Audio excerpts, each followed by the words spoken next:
Hey guys, welcome to J Hauser Writes. Today we are going to talk about, well, my book. I mean, that's part of it, but the editing of my book and how to work with editors as an indie author. So as you can see, my debut novel here is on pre-order. All the information will be down below. I would really appreciate your support because I quit my job and I'm living off of savings and hoping to make a career of this, so I need money.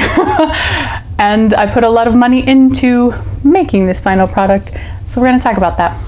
Now, if you are traditionally publishing, they're going to hire editors for you. You do not need to do that. You do need to learn to self-edit decent enough to be able to get an agent to represent you and pitch to publishing houses. But generally speaking, they're going to line up the editors for you. Now, if you are indie publishing, which is what I am doing with this series, I do hope to do hybrid in the future, but this one I decided to do indie, and that means everything is squarely on your shoulders. It depends on how much time you have, how much natural skill, education, how much you're willing to educate yourself in the process, and how much money you have, which I've done a combination of all those things. So there are different kinds of editors that you can work with. There is a developmental editor. So they are the very early on, big picture, going through all the steps of the story, you know, your pacing, what kind of inciting incident you have, what kind of twists and turns and climax and resolution and all that. They help you craft the story in a way that is going to captivate people. They are also the most expensive because it is very in-depth, scene by scene kind of assistance. Now, there are a lot of different names for different kinds of editors, and the responsibilities that they do are not even universal, not even worldwide or in the US. It can be kind of frustrating, and the requirements to become one, to claim yourself as one, aren't even established. So that was one thing with a developmental editor, was trying to figure out like what qualifies someone to be a developmental editor. Nothing, absolutely nothing. And one of my critique partners, beta readers, she is working towards becoming a developmental editor, and we kind of talked about that. Like, there's no course you take because it has to do with I think just being well read and maybe well studied in storycraft, being able to hit the right beats in a story and understanding genre expectations. So there's not really a like certification, and that can be frustrating, and that can also be very, very dependent upon that person's style and preferences. And being the most expensive at it, that was hard for me to say, okay, I'm going to spend potentially thousands of dollars hiring a freelancer who has arguably no technical qualifications and just basing it off of one person's opinion. That was just so hard for me to swallow. Because yeah, I mean, I guess you could say, well, if their qualification is that they've done books for famous people or tons of authors, and you can look at that work, it's a ton of research and a ton of money, because if they're that established, then they can charge a lot. When it came down to it, I did not go through with a developmental edit, because at the time that I was seeking that out, I'd already had at least a half dozen people, probably closer to a dozen, beta read my book in various stages, helping me realize where I needed to tweak things along the way. And I was pretty confident in the storyline as a whole. I didn't need like a scene by scene breakdown of every emotional beat and the pacing. I needed more of an overview and just that little extra validation and tips to get me the rest of the way, because I did not feel confident that this was the best possible product. I wanted my debut to be the best that it could be. So on a Facebook group, 20 books to 50K, it is mostly focused on indie publishing, but not solely. It's not like you can't join if you're traditionally published, but it's a group of authors very serious about turning their passion projects, their hard work on paper, into businesses, into careers, being able to support themselves. And that's what I want to do. So I joined that group off of a couple people's recommendation, and I was really grateful because they have tons of great information. And they also had a spot, because they're very strict on like things like not self-promoting, but they do have a section where people like editors can post their services. So I reached out to well over half a dozen, probably close to like 10 different people that were offering their developmental editing services. So from there, I realized, based on other people's suggestions, knowing that I was pretty confident in my storyline, that I didn't need a full developmental edit. I didn't need that much hand holding, but a manuscript critique. So I did contact a few and talked about their pricing, their time frame, their style, and got sample edits. That is key. I see so many people in author groups saying, hey guys, I need suggestions for a good editor. And I realize that that does not matter for me because I need a sample.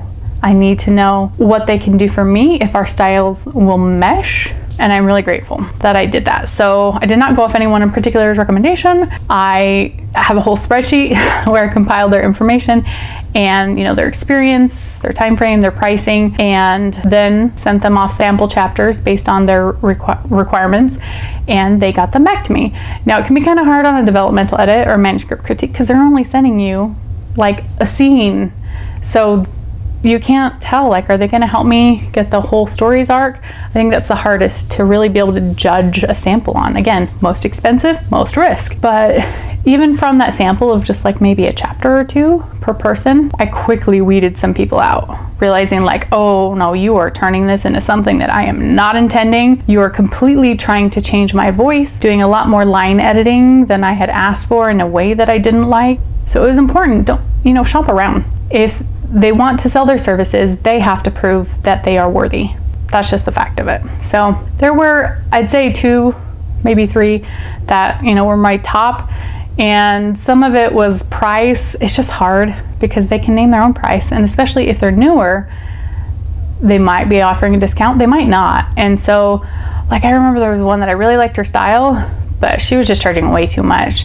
And I'll be honest, the person that I worked with, Christine, gave me a great rate for my first book. And I think she's just kind of breaking out herself into this. And I hired her. I don't know how comfortable she feels about prices. Let's say it was, more than $100, less than $1,000. And, the pricing has changed, like for book 1 and book 2 as like a first time price, and also like page count or word count kind of thing. So I did hire her. She read the entire manuscript. She gave me a printout summarizing strengths and weaknesses, and also some inline comments. Not super thorough, but some things that really helped me navigate things. Now, did I accept all of her suggestions? No, definitely not. And I laugh, not because I don't think that they were good suggestions. I think I'm just kind of stubborn. We do have different writing styles. That was one thing, is she let me read some of her works, because a lot of times these editors are also aspiring writers or authors. So she does have a couple things published, and I got to kind of read her style. And I think there are some things that are maybe not completely in sync with our styles, but not so much that she didn't understand what I was going for and still gave helpful feedback. It was really helpful to be able to have a back and forth discussion with her, because there were some things that she was like, you need more intensity about this, you need more risk for the reward, you can't just have like an unearned victory, that kind of thing. And some of the suggestions, I'm like, well, no, I can't do that, because that becomes very integral to something in book 2. And so being able to explain that, with those spoilers, and say, okay, well, where can we navigate to turn this weakness into a strength in a different way? So one way or another, there were things like she doesn't love my prologue, which some people just don't like prologues, and that's what it is. You can see my prologue video why I decided to keep that. But ultimately, she did help me craft a better story, and I have already worked with her for book 2. Still trying to figure out a lot less that I needed to fix, but there is one particular thing I'm waiting to hear back from just a couple more beta readers before I decide if I'm going to do a massive rewrite of some scenes before I send it to the copy editor. I don't know. We'll see. I would recommend Christine, but I would also recommend, again, reaching out to multiple before you make your decision, because it's not just price, it's not just someone else's recommendation, it's about matching your style and how you work together, because it is very much a collaborative project. So that's developmental editing. Some people will, there's like content editing, can't even say that word, editing. So many different labels for different things, and there's not clearly defined lines. That's frustrating. But either way, once I knew I had the story more or less where I wanted it to be, I needed to find a copy or line editor to make sure to clean things up for me. And that is where Nia came in. Again, from that same group, again, probably half a dozen copy editors that I reached out to, got prices, got time frames, and got sample edits. And that one is much easier to tell right away if you're gonna mesh, because yeah, again, very quickly you can be like, wow, you're trying to change every single sentence and you word things in a way that I hate. You know, changing the authorial voice. And sometimes I playfully use poor grammar in the way that I have a sentence, especially when it comes to dialogue. You know what? If someone's gonna poke their head around the corner and say dinner in 5, I don't expect my copy editor to put a red mark through that and a note saying dinner will be ready in 5 minutes. Like, I get dinner in 5 is not a technically grammatically correct sentence, but it is dialogue, and that is how people speak. So it's one of those things that you just really have to see their work before you decide, like, ooh, yeah, you're not gonna help. And also being able to see multiple people, and again, these were all free sample edits because they have to prove that they're worth beans. That's just the way it is with freelancing, and something that's so inexact, that is so artistic. Looking at these, comparing the prices as well, and also the thoroughness. So some, like, I think they did a good job, but there weren't very many notes or comments or suggestions. When I came to Nia's work, I was very impressed, and I felt like the pricing was very reasonable. Her timing is very reasonable. I even loved working with Nia, and I totally hope that none of you ever use her because I'm selfish and I don't want her to be too busy to work on my books. She is very thorough in pointing out things that I never would have realized. And I mean, things like judgment. Did you know that there are 2 ways to spell judgment? There's the American way, and then there's the British way. The British way uses an E after, like, the judgment, an E in the middle, and the American way doesn't. And apparently in the same manuscript, I used both, and I had to decide which to use, and I just thought, I never would have caught that. Never in 1,000 years. Things like tussle. Well, are you tussling in a fight, or was a hair tussled? Those are different things. I had tried my best to learn proper dialogue tags and that kind of thing. Oh my gosh, don't even get me started in things like lay. Did she lay down? Was she lying down? Did she lie? There's so many. That one I hate. So she really helped me spot continuity problems, also repetition. And she's like, well, you know what? You just started several sentences in a row in the same way, so we kind of need to reword some of those. Or they are smiling too much in the scene. What other kind of gesture can we use? So really cleaning up my prose so it reads more smoothly, more friendly, more descriptive. And I will say that the process of going through her edits was a lot more daunting, a lot more than I thought it would be. And of course, that's part of it, just because I'm not maybe the best grammatical expert. Apparently can't even craft words to say to you right now.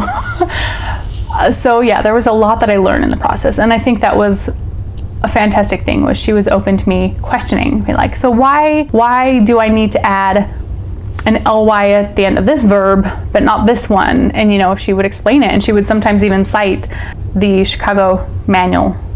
Is that what it's called? Yeah. Like she is going, that one, they do have like a specific manual they can say, I've taken a course in, I'm trained in, and it is more like certified kind of thing that you can say, okay, she knows what she's doing. It's not just some random person that's like, I'm good at English. Going by specific styles, knowing when to hyphenate words, when not to, when you're unintentionally using the wrong word. I just really appreciated her work, but it was a lot to slog through, a lot.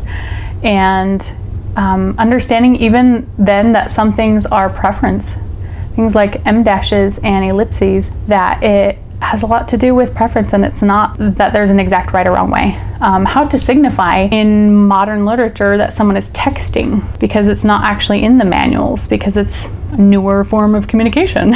So I worked with her on that. She marked up my manuscript to high heaven. I accepted a ton of her things. Some things I had more questions on, so I'd leave questions and she would respond and help me understand. Sometimes I'd have to be like, well, that's not exactly what I was going for. And so there'd be kind of some back and forth when I'd explain and kind of come to a nice place. Some I really, really struggled with parting on. Kind of like, are these the darlings that I'm not willing to kill? Am I willing to die on this hill? And I actually got kind of third-party opinions of people being like, hey, I worded it this way, and I really don't want to accept her like her recommendation. What do you think of these 2 different things? And I literally had some people like help me go through that. When it came down to it, there were some things I stuck by because I wanted them written the way that they're written. And she respected that. And that's the thing, is they can't force you to accept their recommendations. But you know, obviously if they want to put their name on it, they certainly hope that you do at least the majority of their recommendations. So worked well with that. Once I finally got through re-editing, looking over all of her suggestions, then I had also booked her for proofreading. So that's when she really went through, this is like the final edit, and really checked on the grammar, which luckily wasn't nearly as marked up. She said it was a pretty clean manuscript, which I was happy about because I had to learn a lot about things like dialogue tags and proper use of commas. Still can't promise I do it perfectly. Don't understand things like past perfective verbs. I do in the Polish language, not in English. She did the proofreading, and then I ordered a paper copy, because reading it in a different format where I'd only been reading it on computer screen does a world of good, as you can see here. So then I went back and did a final edit, and some of them were as small as like, hey, that character grinned 4 times in like 4 pages. That is a lot of grinning. We should at least change that to a smirk or a smile or raised eyebrow or some other thing. And it just slipped past both of us. There was a couple things that I was like, shouldn't we have used a comma here instead of there? And so I reached out to her again.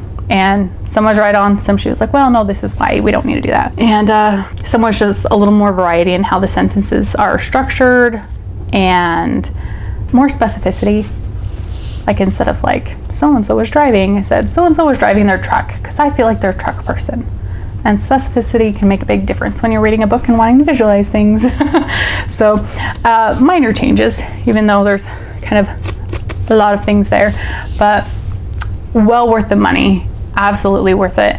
I have her on the books to do the same process with book 2 in a couple of weeks here, and might have a lot of work before then, because book 1 is 1 character, primarily, not counting the prologue, is 1 point of view. Book 2 is 2, and the way I've integrated it can be kind of tricky. So I have a feeling I'll be leaning on her advice heavily, and we've already discussed it kind of ahead of time, wanting to know her opinion and styles, and she already gave me some articles to read, and I don't know. We'll see how it goes. I'm sure it will turn out fantastic. I just, you know, there's a hesitation. There's always something in a book and with an editor where you struggle to let go of something. So I am really rambling, and this is my second take. Trust me, the first one was much more rambly. But I guess what I want to say here is it's worth it to get a professional editor, and not even just your friend who has, you know, a bachelor's in English, because that's not the same thing, and it's important to shop around, and it's important to invest in it. So is it going to be perfect? No.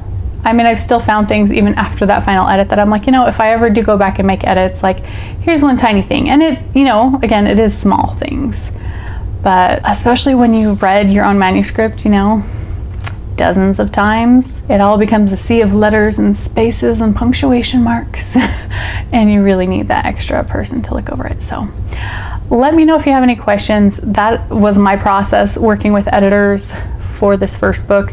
Again, video, working with cover designer is already up, and also with a map maker, and I will have more. I'm going to talk about legalities. I guess that's one thing too, is my copy and line editor, Nia. She was able to help me understand when I needed to capitalize certain things and when certain things were trademarked, and I might not have realized that, like name brands that I perhaps wanted to avoid.